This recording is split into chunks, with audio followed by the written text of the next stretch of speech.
All right, hello again, everybody. Welcome back. Today we're going to be doing section 6.4. This is where we're going to talk about right triangle trigonometry and the law of cosines. All right, let me pull up the slides and we'll get started right away. All right, so let's take a look at the overview. First, we're going to recall that big picture, okay? So that big picture that we talked about in the previous section, that's going to show up over and over and over and over again. Then we're going to derive something called the Pythagorean identity. And then we're going to talk about how to extend our trigonometric functions to a circle of radius r. You might remember that the big picture is all about the unit circle where the radius is 1. Now we're going to take a look at what happens when we make that circle a circle of radius r for some arbitrary positive real number r. Then we're going to talk about right triangle trigonometry. That's actually going to fall out of this extension right here. We're going to get a very handy mnemonic for remembering the how to define the trigonometric functions using a right triangle. This is the mnemonic SOHCAHTOA. So you might have heard that before. If not, this will be fun to introduce you to. Then we're going to talk about complementary angles and cofunctions. That's where we'll get the reasoning for the names of these functions like sine and cosine, secant and cosecant, tangent and cotangent. Then we're going to talk about how to solve a right triangle. And then we're going to finish up with the law of cosines, which is a really important generalization. So that's a pretty cool result. All right, so first thing we got to do is recall the big picture. I just want to spend a second here looking at this. This is the big picture that you need to have memorized. Everything about trigonometry follows from this big picture. Just to kind of refresh your memory, remember we're starting with a point on the unit circle, and the x coordinate is going to give us the horizontal displacement, and we define that horizontal displacement as cosine of theta, where theta is this angle right here. Y is the vertical displacement, and that is going to be sine of theta. So the basic idea is that cosine of theta gives you the horizontal displacement of that point on the unit circle, and sine gives you the vertical displacement of that point on the unit circle. And that's the big picture, okay? All right.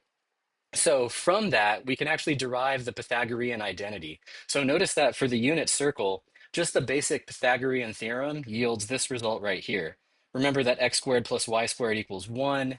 And if we substitute substitute cosine theta for x and substitute sine of theta for y, this still holds. Now, there's a little bit of a notational change here that I want to talk about. And again, this is just for convenience. I know it can be a little bit confusing, but sometimes when the expressions get really complicated and really cluttered, we like to save ourselves from having to write so many parentheses. So for convenience, we write cosine of theta squared as cosine squared theta. So when you see this symbol here, cosine squared theta, just take it as cosine theta, the output, right? The output cosine theta squared. And that's what this is. And it's the same for sine of theta. So sine of theta squared we'll often just write as sine squared of theta. All right. Now, looking at this result up here, we can just rewrite it as cosine squared theta plus sine squared theta equals 1. And that is what we call the Pythagorean identity. All right.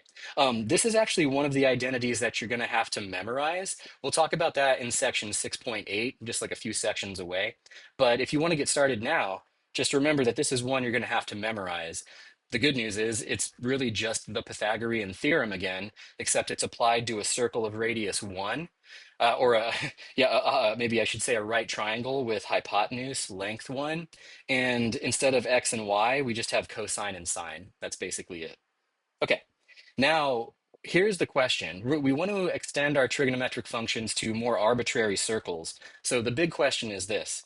If the circle has radius r, how does that affect the point x comma y on the circle in the big picture? All right, let me flash back for a second. Basically, instead of this being, a radius of 1, what if this radius was r? How would that affect this point? How would that affect these coordinates here? That's what we're going to talk about right now. So if we change the radius, that basically is like scaling the unit circle radius by a factor of r. It's like multiplying 1 by r, right? And since this radius is also the hypotenuse of that embedded right triangle, this is equivalent to scaling that hypotenuse that we just saw. That's the same thing, right? So as the hypotenuse scales, so do the lengths of the lengths of the legs of that triangle that we saw, right? And so a similar triangle is produced when you stretch the hypotenuse like that. Now, you might have seen similar triangles earlier on in your math education, but if you haven't, that's all right. We're going to talk about it right now. If you have, this is a good time to refresh your memory about what these things are, because you're going to see them a lot in Calculus 1 and Calculus 2, believe it or not. There are some specific optimization problems and application problems that you see in those courses that require similar triangles. So let's review them right now. So what is a similar triangle? Well, two triangles are similar if their corresponding angles have the same measure. So, in other words, two triangles are similar if they have the same angles. That's basically it. So, like this angle here corresponds to that one. The measures are equal.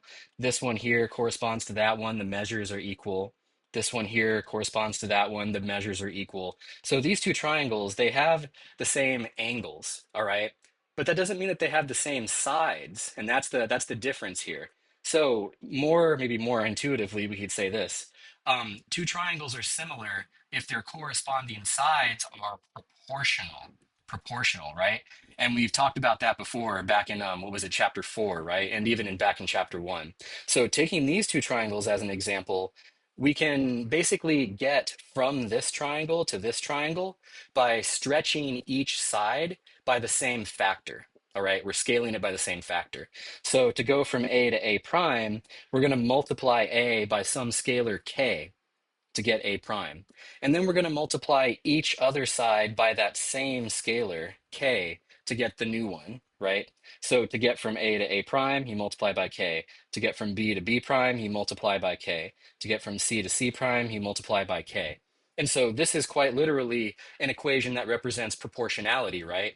The only thing here that's going on is that for each one of these, the proportionality constant is the same. It's k, right? Here we go.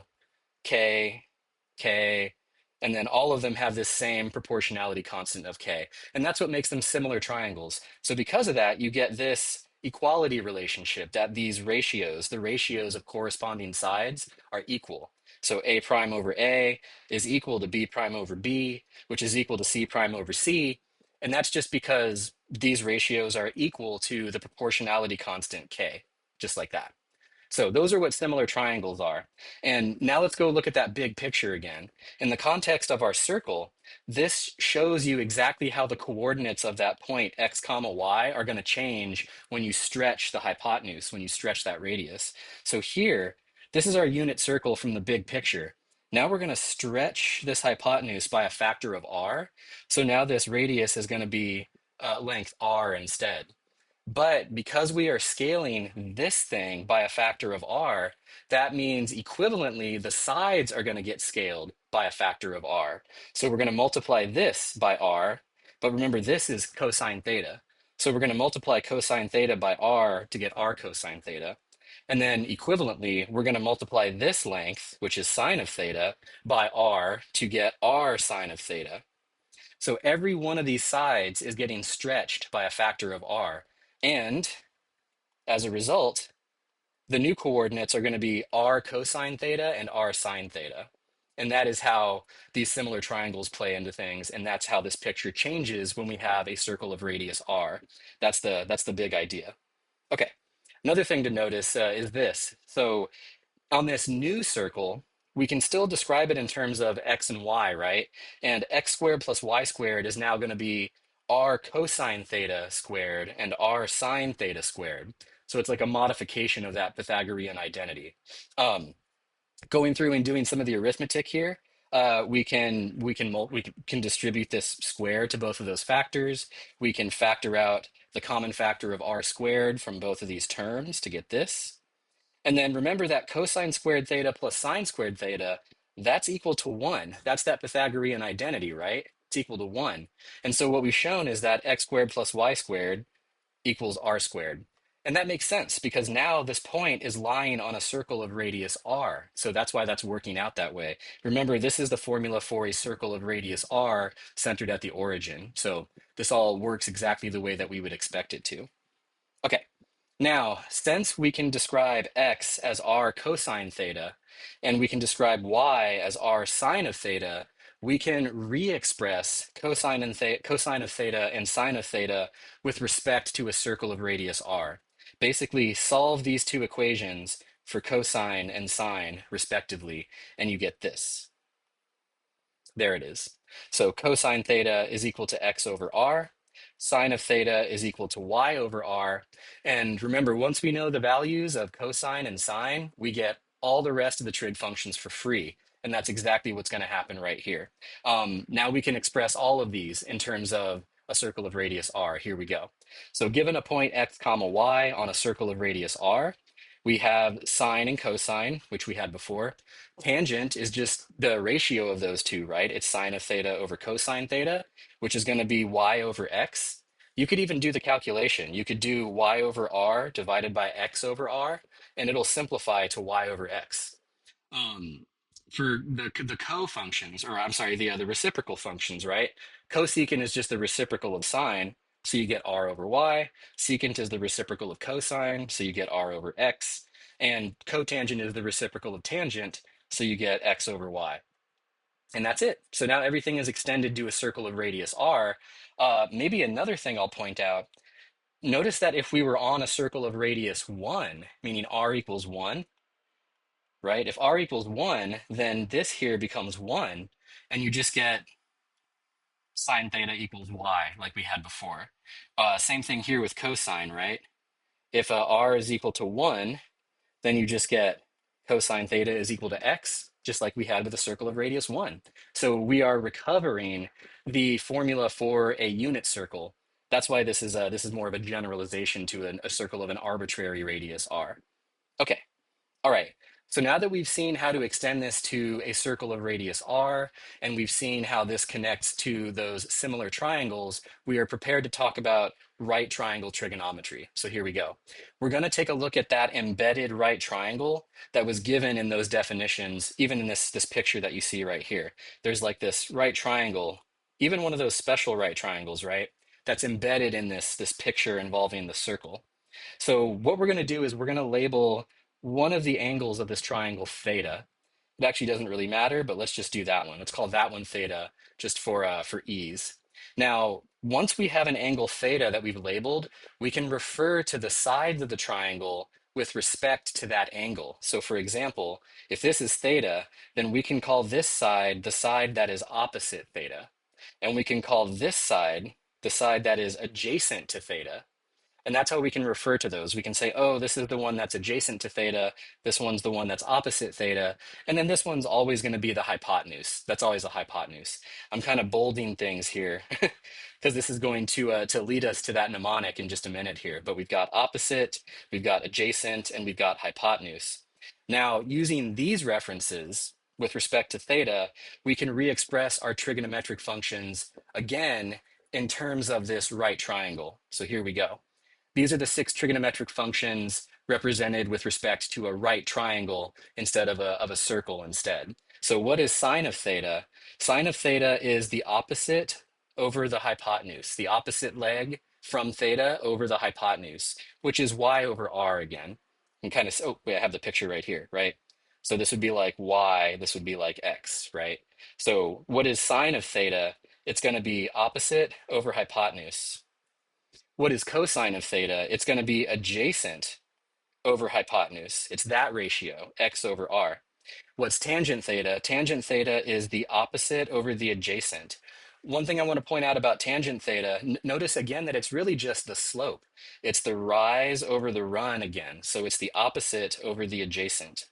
And then for the other ones, you just reciprocate, right? What is cosecant? Hypotenuse over opposite. What is secant?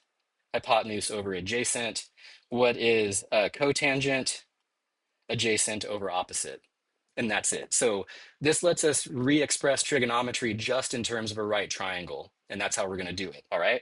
Now, there is a very handy mnemonic that can help us remember these formulas, okay? Because you do need to have these formulas memorized. Luckily, it's not too hard. This is the mnemonic. It's called SOHCAHTOA, and it basically stands for, well, I'll say it and then I'll highlight it and repeat it again. Sine is opposite over hypotenuse. Cosine is adjacent over hypotenuse. And then tangent is opposite over adjacent, just like that. And then the reciprocal ones, you can just reciprocate that. So let me highlight this a little bit. Here we go. Sine is opposite over hypotenuse. Sine is opposite over hypotenuse. Cosine is adjacent over hypotenuse. Cosine is adjacent over hypotenuse. And then tangent, maybe I'll use green or something. Tangent is opposite over adjacent, just like that. Okay. So real quick, first time this lecture at least, I want you to just kind of look at this and think about it for a minute, just mull it over in your mind. Okay. And then now you can probably guess what I'm going to say.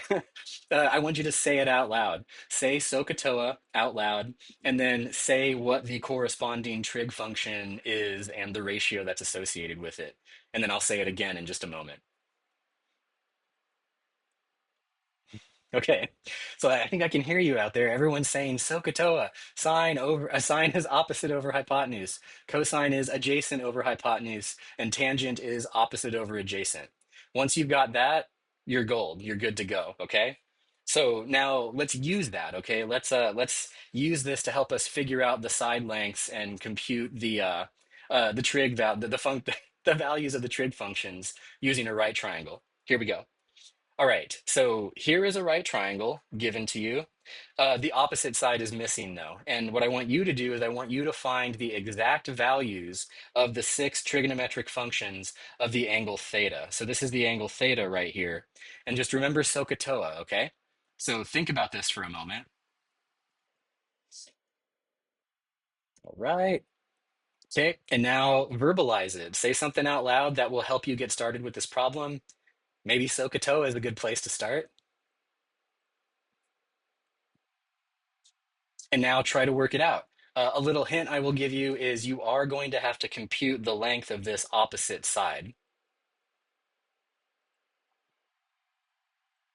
All right. Okay, now let's do it together. We know SOHCAHTOA, so we know how to find sine, cosine, tangent, and then we can find the reciprocals, but we need to find the length of this opposite side. So there's a couple ways we can do it. One way is we can just use the Pythagorean theorem. We have a right triangle, Pythagorean theorem, a squared plus b squared equals c squared. We can use that to find the opposite side. So we know that 3 squared plus opposite squared equals 5 squared. And then just solving that equation for opposite gives us this. It's going to be 4. There is a little bit of a shortcut to figuring this one out as well. This is actually, this triangle has the form of what we call a Pythagorean triple, meaning the sides have a particular integer length relationship. This is what we call a 3, 4, 5 triangle, because this is going to be equal to 4. So that's a 3, 4, 5 triangle. There's a whole bunch of Pythagorean triples. You're welcome to look them up. Wikipedia has a pretty long list of them. Multiples of Pythagorean triples also constitute a Pythagorean triple. So, for example, if this was 30, 40, 50, that would be another Pythagorean triple. But aside from that, now that we know the length of this opposite side, we can use SOHCAHTOA to help us compute all the trig values, okay? So sine of theta is opposite over hypotenuse. So let's take a look at that. Opposite over hypotenuse, that's going to be 4 over 5. All right. Cosine is adjacent over hypotenuse. So that's adjacent over hypotenuse, 3 over 5. And then tangent is opposite over adjacent. So that's going to be 4 over 3. And there it is. Once you have those three, just reciprocate them to get the other three reciprocal trig functions. So what's cosecant? Flip the 4 over 5 to become 5 over 4. Secant, flip the 3 over 5 to become 5 over 3. Cotangent, flip the 4 over 3 to become 3 over 4. And you're done. That's it. So this is why SOHCAHTOA can help us out. All right. Now let's pivot a tiny bit and let's talk about complementary angles and cofunctions. this is a theorem that you probably learned earlier on in a math course, maybe a geometry course or an algebra course. But if you have a triangle in the plane, right, the Euclidean plane, the XY plane, just a flat plane, if you have a triangle that has angles A, B, and C, then the measure of those angles has to add up to 180 degrees. Uh, Simply said, the angles of a triangle add up to 180 degrees, right?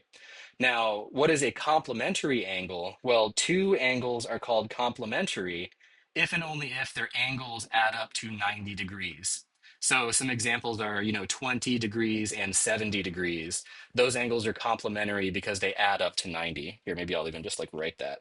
20 degrees plus 70 degrees equals 90 degrees. So these are complementary.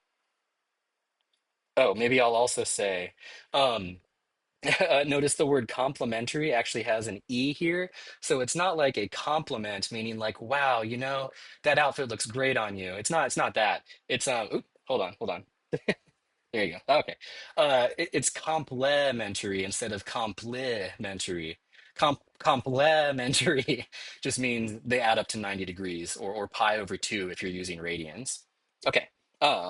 Let's see. Oh yeah, okay. So then we have this immediate corollary.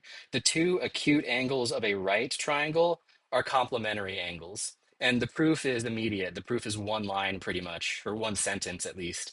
Remember, with a right triangle, one of the angles is 90 degrees. So that means that, of course, the remaining two angles have to add up to 90 degrees because the sum of all the angles is 180 degrees, right? So if the remaining two other angles add up to 90 degrees, that means they're complementary. All right.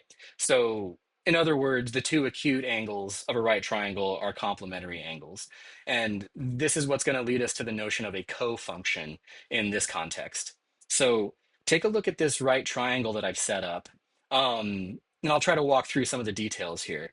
I've got this angle capital A, angle capital B, the side length little a and the side length little b. I say this on a later slide, but this is kind of a convention when you're working with triangles to label the angles with capital letters and to label the sides with lowercase letters. And they should kind of correspond. So, like A and little a. So, little a is the side opposite of capital A angle. Little b is the side opposite the angle capital B. And then this would be a capital C, and that would be opposite the side of little c. Okay, but check this out. Let's focus on this equation for just a minute here. Sine of b is b over c by SOHCAHTOA, right? So if we're focusing on this angle here, then sine is what? Opposite over hypotenuse. So it's opposite over hypotenuse. And that's where we're getting b over c, right? But now turn your attention to this angle A, right? So this angle A, the cosine of that angle is adjacent over hypotenuse. So A is adjacent over hypotenuse, B over C. But B over C is the same thing as sine of B. And so what we have here is that sine of B is equal to cosine of A. You see that? Here, let me pause for a minute here. Just kind of look at this equation to start and try to follow what I was doing with those side lengths and those angles.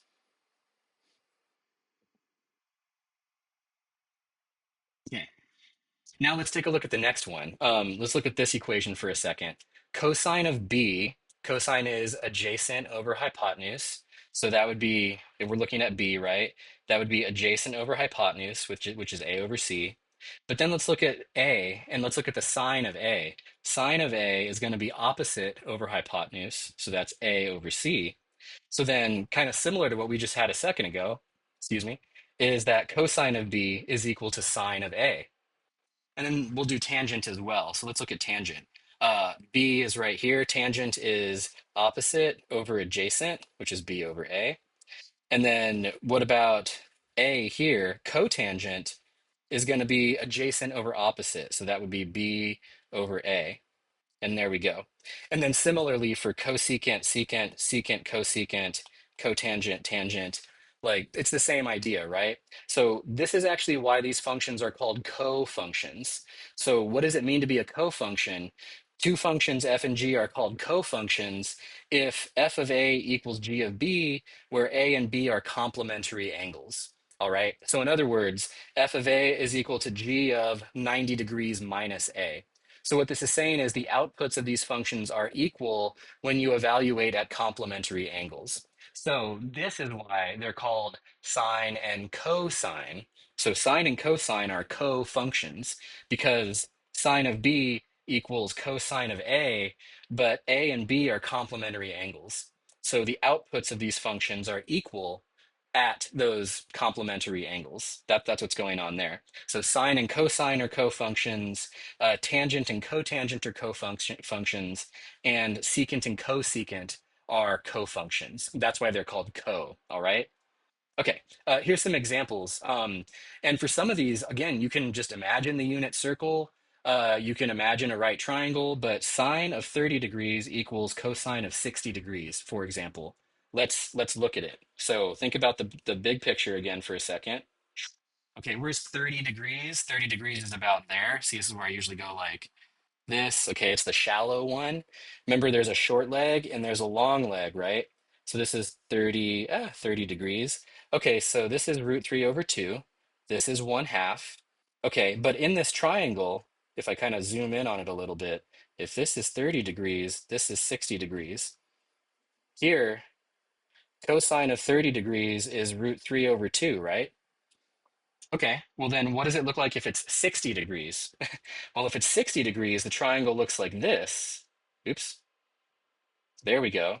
And now this is the long leg. And in this case, sine is going to be root 3 over 2. Sine is going to be root 3 over 2, sine of 60. So this is also equal to sine of 60 degrees, which is exactly what this says. Oh, wait, I did it backward. My bad. Doesn't really matter, though, because they're cofunctions. Um, so maybe I should have started with this triangle instead. Here we go. Here we go. Let me try that again. Hang on, hang on, hang on. Okay. Okay, wait, sine of 30. Oh, there we go. So 1/2. This is 30 degrees. So sine of 30 is 1/2. But then cosine of 60 is 1/2 right there. So that's why they're cofunctions. The angles do not need to be standard angles. It doesn't need to be 30 and 60 or 45 and 45 or anything like that. They can just be any complementary angles. So for example, tangent of 20 degrees is equal to cotangent of 70 degrees because 20 plus 70 equals 90 degrees. Remember, this is not a standard angle. And like I talked about with those number theoretic results, whatever this is going to be, it's going to be an irrational algebraic number. This is about as clean as it's going to get. But that's it. These two values are equal. What about sine of 5 pi over 12? Again, 5 pi over 12 is not a standard angle. It doesn't matter. But we can say that it's equal to cosine of pi over 2 minus that value. Remember, pi over 2 is equal to 90 degrees. So again, it's that co-relationship, that complementary angle relationship. So sine of 5 pi over 12 is equal to cosine of pi over 12, same output values.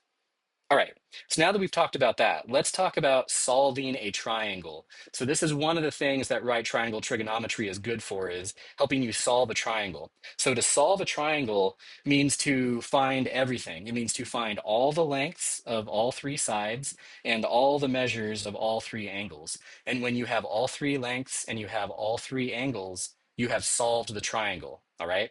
So here is kind of the setup. If we're given some information about the side lengths and the angles of a triangle, can we find the missing information?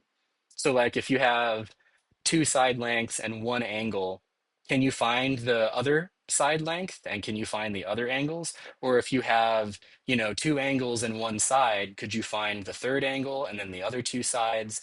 That's the setup here, the question. So here's a really good question, something for you to ponder, and then maybe we can talk about it in class. A good question is, what is the minimum amount of information you need to solve a triangle? Ponder that for just a minute.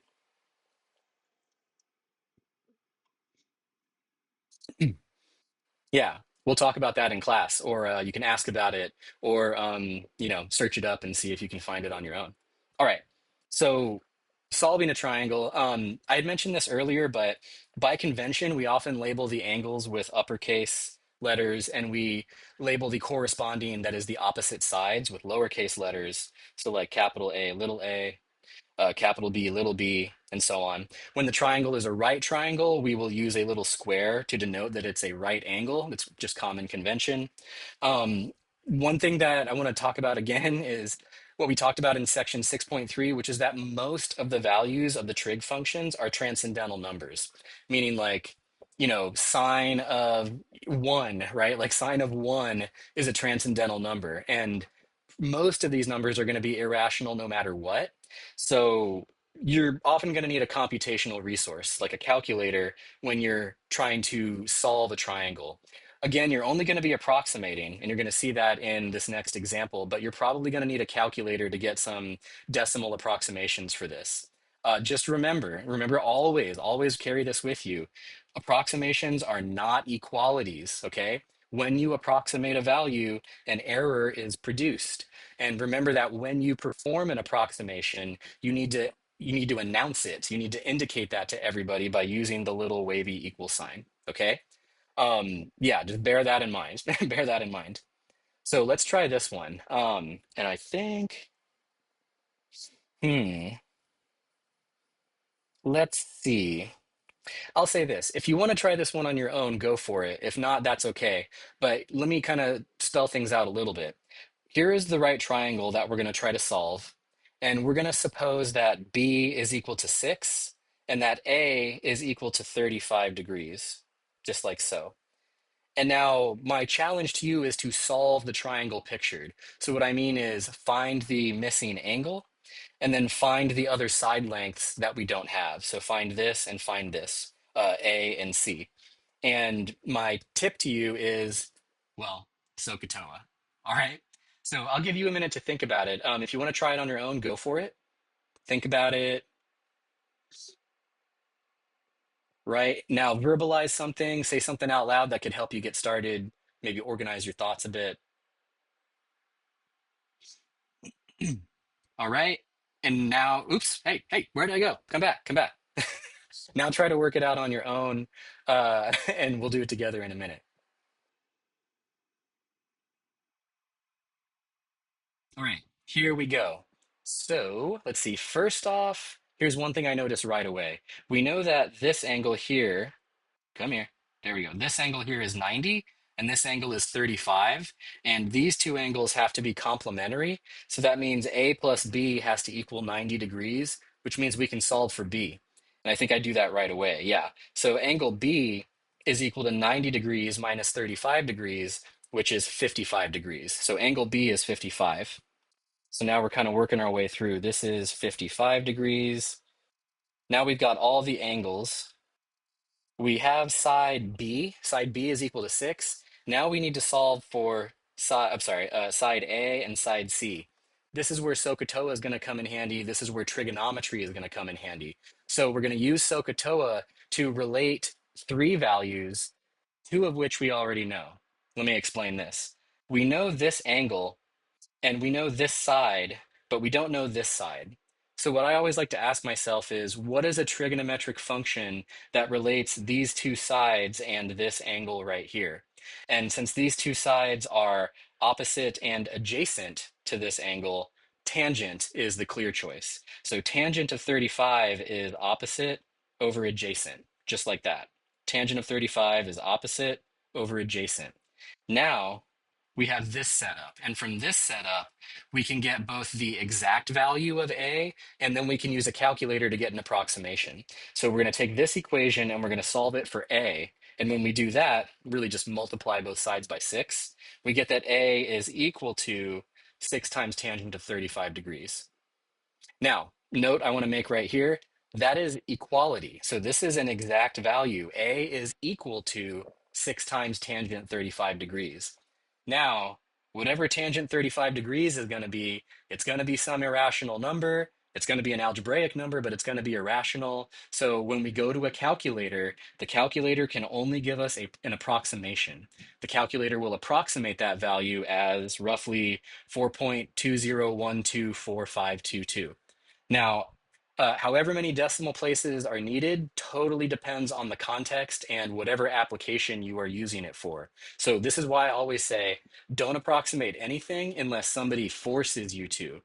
Don't take the burden of approximation upon yourself. You make the other person tell you to approximate, and you ask them, how bad of an approximation do they want? Okay, this is equal, this is exact, this is approximate. All right. Now let's do the other side. So this side here, we just found that A is approximately 4.2. I'll just say 4.2. Now let's find the side C. So side C is right here.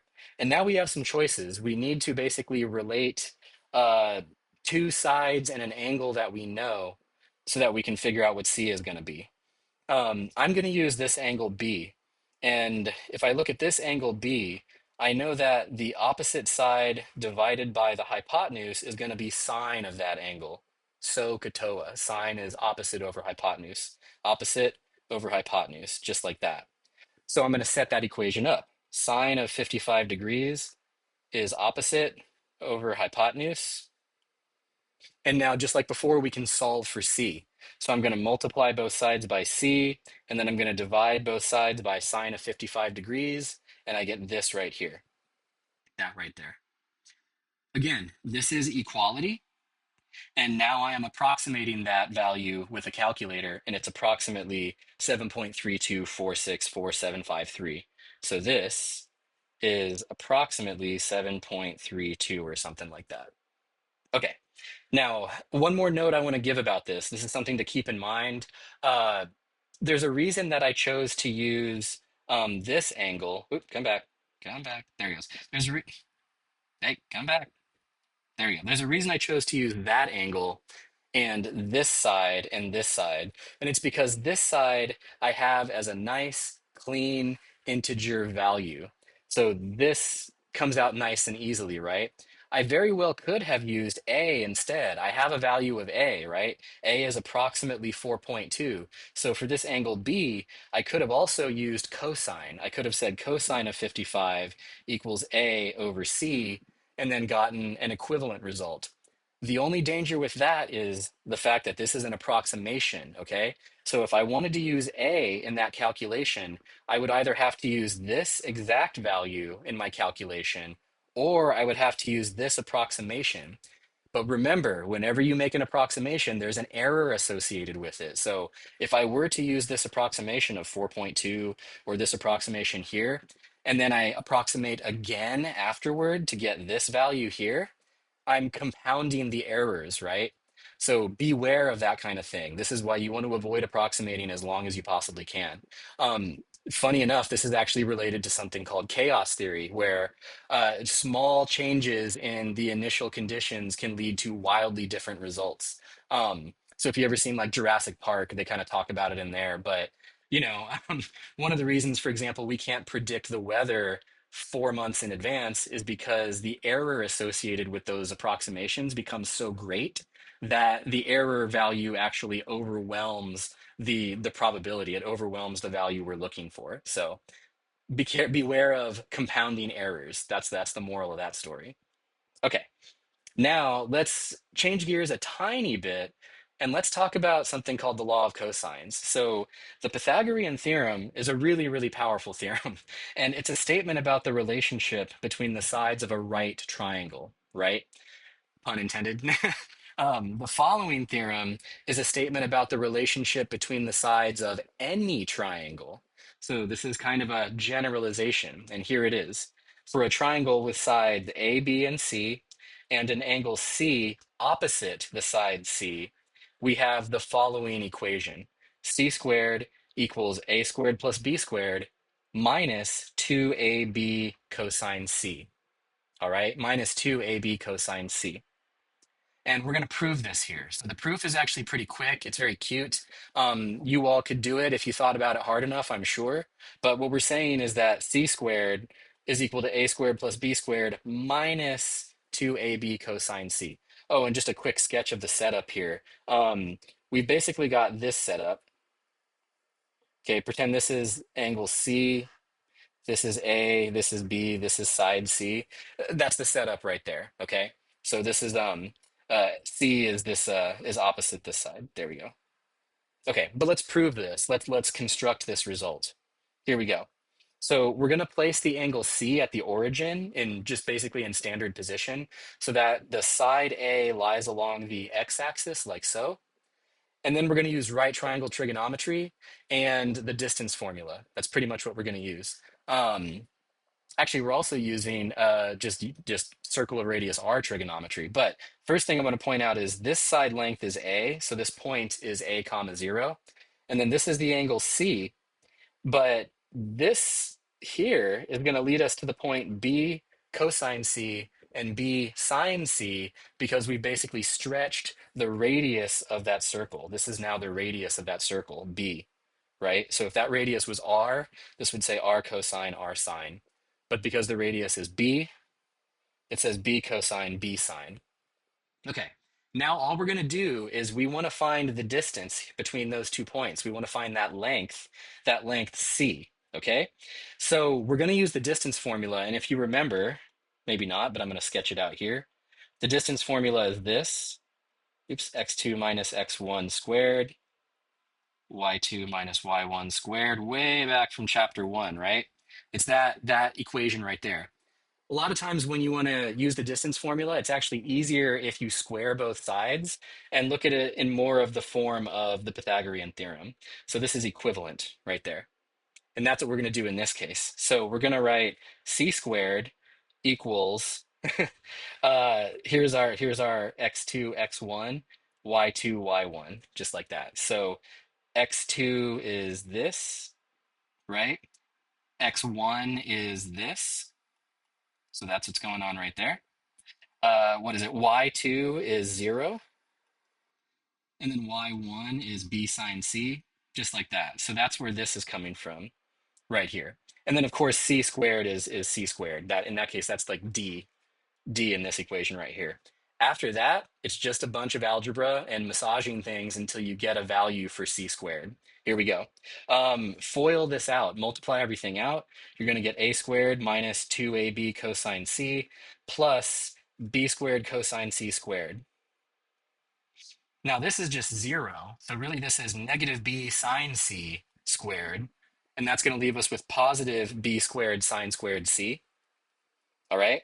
Now we're going to massage things a little bit more. Notice that each of these terms has a common factor of b squared. So we're going to factor it out. We're going to take that b squared and we're going to factor it out. And then we're left with b squared times this. But check this out. Cosine squared plus sine squared, that's the Pythagorean identity. This is equal to 1. That's equal to 1. So now what we're left with is a squared minus 2ab cosine c plus b squared. And then the last thing I'm going to do is just rearrange things to make it look a little bit prettier. I'm just going to move b squared over here. So we have c squared equals a squared plus b squared minus 2ab cosine c. And that's the proof. Check. Oh yeah, this little box means the end of the proof. That's the end of the proof symbol. But that's it. So we just proved the law of cosines. Pretty cool stuff. Now, maybe through this calculation and maybe what you saw when I first presented the equation itself, you can see that there's a lot of similarity to the Pythagorean theorem, right? There's this c squared, there's this a squared plus b squared. The Pythagorean theorem is c squared equals a squared plus b squared. What is the connection there? What is the relationship? And it's this. This is the big idea with the law of cosines. The law of cosines is a generalization of the Pythagorean theorem. Remember, the Pythagorean theorem only applies to right triangles. The law of cosines applies to any triangle. And what's even cooler is this. Check this out right here. If the angle that we're talking about, the angle C, if it's 90 degrees, look what happens with the law of cosines. It becomes this, right? We're plugging in 90 degrees. Okay, but what's cosine of 90 degrees? Okay, imagine the unit circle. 90 degrees looks like that. Horizontal displacement is 0. So cosine of 90 degrees is 0. Negative 2ab times 0 is 0. So this whole term gets wiped out and you're left with the Pythagorean theorem. So when this angle is a right angle, you recover the Pythagorean theorem. How sweet is that? That's super cool. I think that's amazing. Yeah, that's really what it is. So, what is the law of cosines really doing? It's generalizing the Pythagorean theorem. And what's happening is it's including this extra term. And what that term is, that term negative 2ab cosine c, it's kind of like an error term for the square of the length of the would-be hypotenuse of a right triangle. So if c is not 90 degrees, then you don't have a right triangle in that case, right? So what this is doing is this is saying, hey, this is let's take the Pythagorean theorem and let's tweak it a little bit because you may not always have a right triangle. And if you don't have a right triangle, this is exactly how that theorem gets tweaked. Let me kind of explain it like this.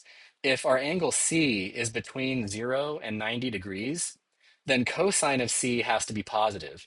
Again, think of the unit circle. Imagine the unit circle. If our angle C is between 0 and 90 degrees, then cosine horizontal displacement is positive, right? So that means you've got, where is it? Yeah, that means you've got, uh, here it is, positive times a positive b times a positive a times negative 2, that's going to give you a negative result. So that means this little error term is negative, and what that means is you're subtracting some length away from that would-be hypotenuse. That's what's going on there. It's like, if C was a little bit bigger, you would have a right triangle, you could talk about a hypotenuse and so on, but it's not. And so what's happening is we're going to subtract away some length from that would-be hypotenuse. Now, if C is greater than 90 and less than 180, so basically if the angle C is over here, hold on, if your angle C is more like over here, right, this is the angle C, well, now the cosine of C is going to be negative. The horizontal displacement is negative at that point. So what you have is, yeah, this is negative. So now you're going to have negative times a positive times a positive times a negative, which is going to be positive, right? So that error term is going to be positive, and this is like adding some length to that would-be hypotenuse. If it were a right triangle, it'd be like that. But because this angle is way out there, you're adding some length to that would-be hypotenuse. So that's really what the law of cosines is. It's a generalization of the Pythagorean theorem. Okay, let's use it, right? Let's use it for something that doesn't involve a right triangle. Here we go. And I do want you to try this on your own. So I want you to find the distance between the tips of these two vectors pictured here. If you know that the length of A is 3 and the length of B is 4, and you know that the angle between them is 30 degrees, okay? So I want you to think about that for a second. All right. Now I want you to say something out loud. I would recommend the law of cosines. See if you can say it out loud already. Okay. And now try to work it out on your own. Maybe as a little tip, just remember you are trying to find the length of this line right here. There you go. Maybe I'll call it C.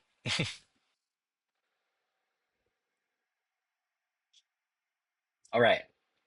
Okay, now let's do it together. We're going to use the law of cosines. We have the length of A, we have the length of B, and we have this angle in between them, 30 degrees. So we can use the law of cosines, and that'll take us the whole way. C squared equals this. The length of A squared plus the length of B squared minus 2 length A, length B cosine 30. Plug in the numbers that we know for these values. Length of A is 3, length of B is 4, 3, 4. And then cosine of 30, well, 30 is one of those standard angles. 30 degrees is like that, right? Okay, so cosine is going to be the long leg. So that means it's got to be root 3 over 2. And now we just simplify, right? So simplify stuff. This ends up being 25 minus 12 root 3. And then we're going to take the square root, right? We're going to take the square root of both sides. Oops, right here. And then because we're talking about a length, we don't need the negative value, right? We don't need the negative length. We want to just know the distance between. So we're going to take the positive square root, and then we get this. Now, again, approximations are not equalities. This is an exact value. That is the exact length of this line segment C, okay? Now, if we want to get a decimal approximation, because maybe if if this is something where you need to actually know this distance in real life and maybe walk that distance or something, you don't want to tell somebody, oh, it's the square root of 25 minus 12 root 3. They're going to be like, okay, what is that in like miles? Well, it's about 2.053 units, whatever unit you're using, miles, inches, whatever. And that's it. All right. This is why the law of cosines is helpful. Let's turn to a more applied problem. Let's try this one right here. So let's say that a technician is contracted to string a wire from the top of a 40-foot vertical pole to a point on the ground that is 30 feet from the base of the pole. First question, what length of wire does the technician need to do this? So I want you to think about this for a minute. Now, say something out loud, verbalize something to help get you started.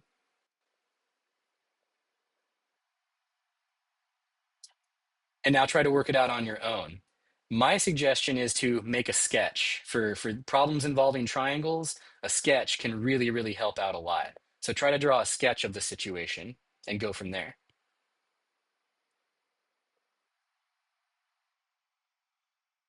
All right, now let's do it together.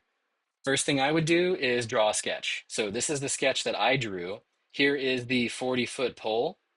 And then we need to tie the pole, tie the rope or the string, or I'm sorry, the wire to a point that's 30 feet away from the base of the pole. And the pole is vertical, so this angle is going to be a 90-degree angle. And because we're asking what length of wire do we need to find the length of this hypotenuse.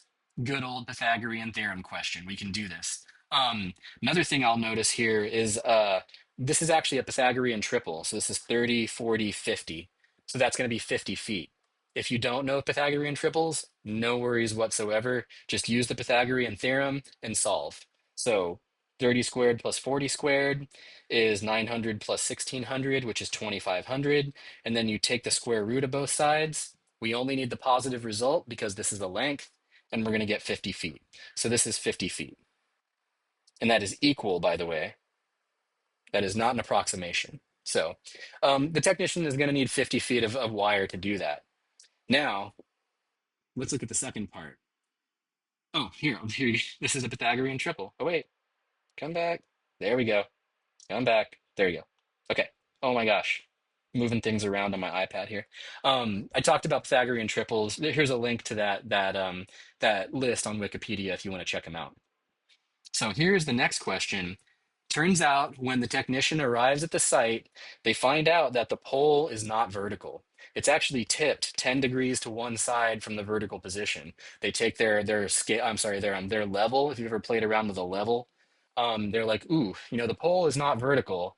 It's actually tipped about 10 degrees. Now the question is, what's the minimum length of wire you would need to complete the job? And what's the maximum length? Because now that it's tipped, it's not going to be a perfect right triangle. Hmm, not a right triangle. What could we use? All right, you think about that for a minute. Okay, now say something out loud. If it's not a right triangle, it's just an arbitrary triangle. What could you use to solve this? All right, now try to work it out on your own. I will point out that there are two questions here, the minimum length and the maximum length. And as always, I say, make a sketch, draw a little picture of the scenario, and that'll help you organize your thoughts and solve the problem. All right, here we go. So I would draw another sketch, and this is the way that my sketch looks. The triangle involved here is no longer a right triangle. It deviates from a right triangle by some amount. Here's about what it looks like. So the pole is still 40 feet in length, and we still need to tie the wire 30 feet away from the base. But now the length of wire that we need is going to depend on which side we put it on, and it could be very short or it could be very long, relatively speaking, and we need to find that out. So, mathematically speaking, we need to find these values C, but now we don't have a right triangle. And if we don't have a right triangle, in this case, we've got this side length, and the angle between. We've got this side length, and the angle between. Law of cosines is perfect for this. And this little term, that negative 2ab cosine theta, that's going to account for the error or the deviation involved with this 10-degree tip. All right. So let's go through it together. For the minimum length, here's the law of cosines. The minimum length is going to be the shorter value here. So this angle is going to be 80 degrees. So we're just setting it up like so, plugging in everything we know, 30, 40, 30, 40, 80 degrees. Simplify as much as you can and keep things exact as long as you can, okay? As long as you possibly can. Um, don't approximate until the very last minute. I'm keeping everything exact as long as I can here. Now is when I go to a calculator. So this is what I plug into a calculator, being very careful with my order of operations. I'm doing the square root of this whole expression, not each individual piece, right? So you need to make sure that these are in parentheses when you're plugging this into your calculator. Remember cosine of 80? Well, 80 is not a standard angle. So whatever cosine of 80 is going to be, it's going to be some irrational number, and your calculator is going to have to approximate it. My calculator approximated this result as about 49.5814929 feet. So not so bad, right? In context, this is not terrible. This is only it's about half a foot shorter than it should be, right? When it was a perfect right triangle, perfectly vertical pole, it was 50 feet. Now that it's tipped, this is going to be about 49 and a half. So that's not terrible, right? Now let's do the other side. Let's do the longer side. Same setup. The only difference is now we're using the angle 100 degrees because this angle is 100 degrees. Keep everything exact as long as possible. Plug in what you know, 30, 40, 30, 40, 100 degrees. Simplify. 100 degrees is not one of those standard angles. Cosine of 100 degrees is going to be irrational. My calculator approximated it as 50.4150331 feet. So again, not too bad, not too bad, but not equal to 50, right? Just a little bit below or just a little bit above 50. And this is why the law of cosines can help. Maybe another thing, you got to think about relative errors here. So this might not seem that far off from 50, but imagine this pole was much, much longer. Maybe if it was like 100 feet, or maybe if it was like 400 feet, then what happens is that little tip of 10 degrees, well, as you go farther out, that distance gets larger and larger, and so the error becomes greater. That's why we want to have these mathematical tools. All right. Okay, so summarizing a couple of things here. The law of cosines can be leveraged to solve arbitrary triangles where at least two sides are known. That's the key ingredient there. You can use the law of cosines whenever you know the lengths of two sides of the triangle. So in this case, we call this an SSS situation where you know all three sides. If you know all three sides, you can use the law of cosines to help you solve for all three angles. Okay? If you know two sides and the included angle, you can use the law of cosines. That's actually the situations we just looked at a moment ago. We knew the two sides and the angle in between those two sides. You can also use it to solve triangles where you know two sides and an angle that is not included. We call this the SSA situation, and I'll talk more about that in just a minute here. All right, but law of cosines can be used for all three of these situations. Now, full disclosure here. The law of cosines does not allow you to solve any triangle. You can't solve any triangle with the law of cosines, even though the law of cosines applies to any triangle. Sometimes you need what's called the law of sines, which I talk about in supplementary section S2. Sometimes you'll need this one to solve triangles where two angles and one side are known. So these are the only cases where the law of sines is necessary to solve the triangle. Situations where you know two angles and the side in between those two angles, or where you know two angles and a side outside of those two angles, like so. That's where you need the law of sines. A note about that SSA case, because the law of sines can also solve that case.